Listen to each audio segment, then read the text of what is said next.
I'm probably not going to do this story justice because I need a lot of energy to tell it.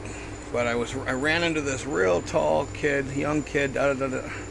I don't know how to do this right, but I'm gonna attempt to. And he's like, oh, kind of in a sassy voice, I'd say, talking about like, oh, I'm just, he's eating something, and I said, he was buying something. I said, oh, you're trying to recover from a long weekend or something. He says, oh yeah, da, da, da. And we're talking. He goes, well, I hope you don't think that I'm like an alcoholic. That's not the kind of recovery. I go, no. I go, bro, I'm not thinking anything like that. I'm just making conversation with you. So he goes, well, if you must know, and he goes into this long story and da da da da, I said, well, what's wrong?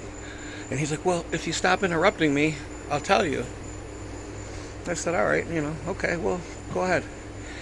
He starts talking, just, I just, I've been my lungs, and I play the clarinet. I'm a professional clarinetist or something. He says, and he says something like Pinellas County, and I go, where are you from? He goes, Pinellas County, and I go, oh, okay, Pinellas County, right over the bridge. Oh, I gotcha.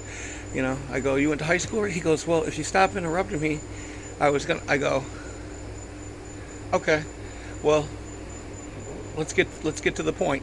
He goes, well, I would, but you just, every time I try to get, I go, bro, you've been talking to me for 45 minutes, okay?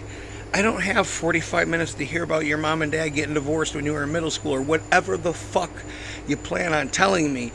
I'm asking you because you're so in love with this conversation, and you're so in love with yourself and this boring ass story that you're telling me. What's wrong with you? Are you vaping? Your lungs hurt? You got pneumonia? Blah, blah, blah, blah, blah, blah. What? I go, bro, I just don't even have, dude. So then he goes, well, whatever, I won't talk to you then. And I go, well, okay, fine. I can, deal with that punishment. Goes up to this other guy. The guy's like 70 years old. And he says, so anyways, I was trying to tell him, and the guy goes, oh, man, I ain't trying to hear all that shit. He goes, that dude's right over there. He's like, you be telling some long ass story, and man, how the hell couldn't anybody interrupt you? It's like watching a commercial that you can't fast forward through. I was like, ooh. So I just was like, I felt like I was on an episode of Punk'd.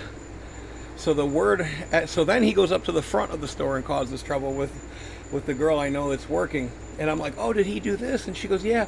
And then he was like, stop interrupting me. So the whole night we would be talking to each other about stuff. And in front of customers, the girl would be saying like, hey, can you do this for me? Or go grab a thing of, half and half. And I go, yeah, I would if you stop fucking interrupting me every time. So that was I don't know, it was just I'm not doing the story justice, but it was just so crazy that this dude was like thinking, listen, I don't even think I'm that entertaining. I don't, I have a squeaky voice. I don't even like to hear myself talk. If you ever hear yourself on an answering machine, imagine watching these videos and getting to see yourself too. But he was so in love with himself, like it says in the last days, they'll be lovers of themselves. And I'm just saying, like, I see it more and more and more, and it's so, like, depressing.